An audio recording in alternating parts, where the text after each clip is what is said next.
Here's exactly how to make a design just like this in Photoshop using this crazy threshold technique. So with that being said, let's get started. So first I'm going to make a new document. I'm going to make it 16 by 20 inches for the width and the height. I'm going to set the resolution to 300 and the background contents to black. Then you can just click create. I always use this document size because it's industry standard and the designs always come out looking very crisp. Usually when I make designs, I construct the design around the main focal point.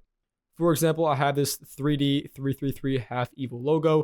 It has this metal and rust type material on it. So I like to theme my design around the main focal point. So in my case, I'm going to go for this industrial fiery type metal theme for my design. So when making the design, it's actually much easier for me to pick a theme before I actually start designing. And then I can base all my other assets around the main focal point. So I picked out a few more assets. I got this metal break asset, this sign that I cooked up in Photoshop. It's honestly very easy. It's just a metal sign with a text layer on it, with a bevel and emboss and an inner shadow, and the actual text layer set to overlay. Then we have the focal point like I showed you before. We have this fire PNG I'm going to use for behind the text. And then just a diamond plate PNG that I use, and I put a layer mask on that to smooth out the edges. So I'm going to compile all these assets into an actual design. And after I'm done, I'm going to walk you through how I did it and give you some tips and tricks. So here's my final design composition. I basically just moved around all the assets into an actual design.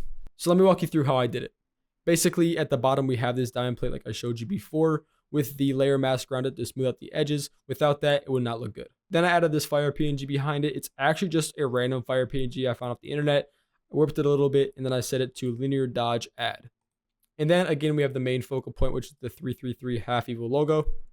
And then I added this metal break onto it. I actually duplicated the 333 logo on top of it, masked it out, just to look like it's actually going through the metal, as you can see right here.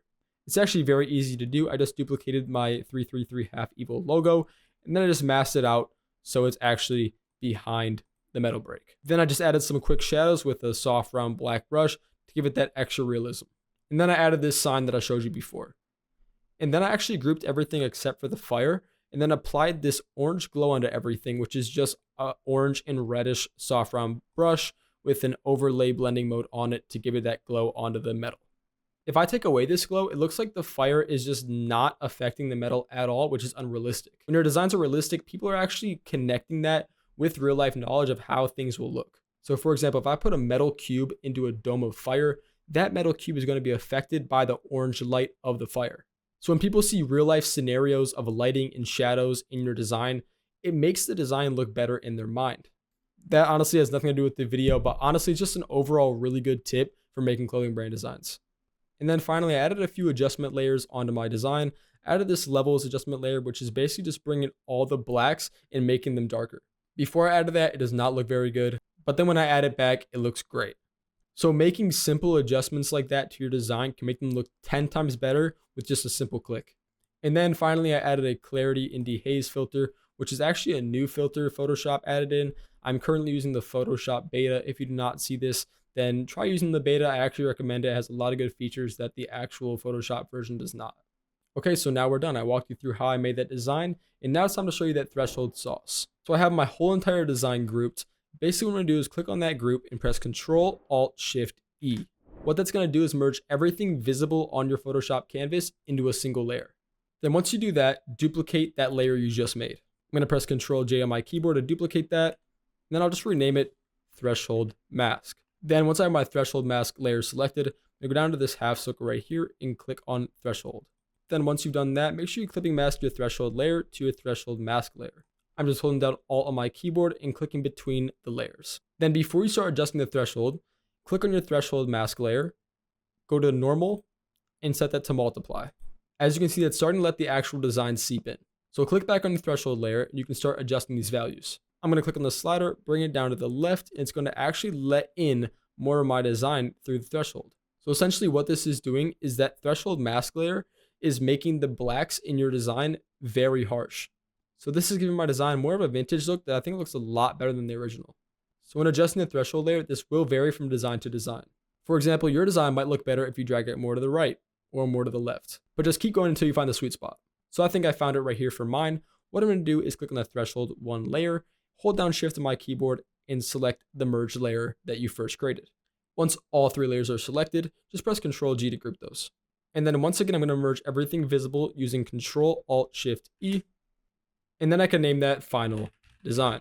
I can hide these other layers below it because I don't need them anymore. Now you may be wondering how to remove the black background on the actual design. There's a bunch of ways to do this, but I think the most consistent one is color range. So click on your design, go up to select up in the top left, click color range, then make sure your fuzziness is on 200 and select is on sampled colors. Then what I'm going to do is click on the black, anywhere on the black background works, and then press OK. Make sure you're still selected on your final design layer, hold down Alt on your keyboard, and click this little layer mask icon next to the half circle. When holding down Alt while clicking on the clipping mask, what that's doing is actually inverting the selection that I currently have.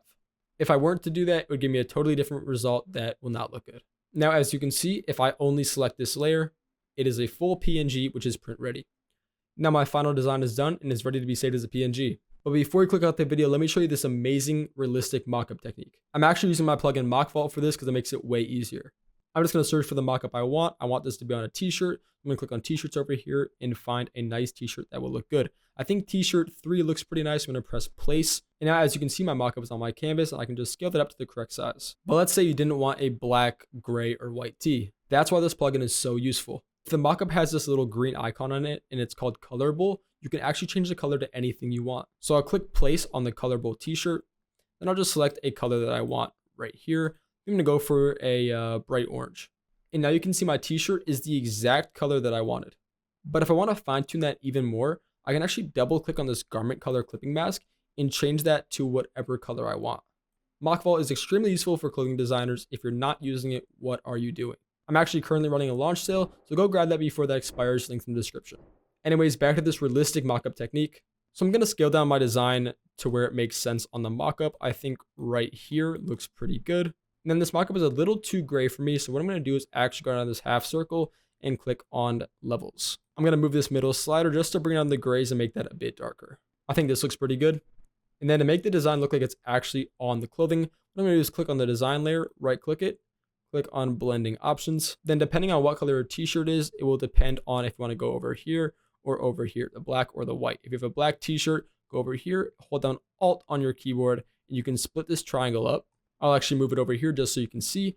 Hold down Alt on my keyboard and just click that, and the mockup will actually start seeping into the shirt, and the texture of the shirt will show through the design. You can do this to your liking, but I do recommend doing it a little subtly so the design doesn't get washed out with the t-shirt. Then once you're done, you can press OK.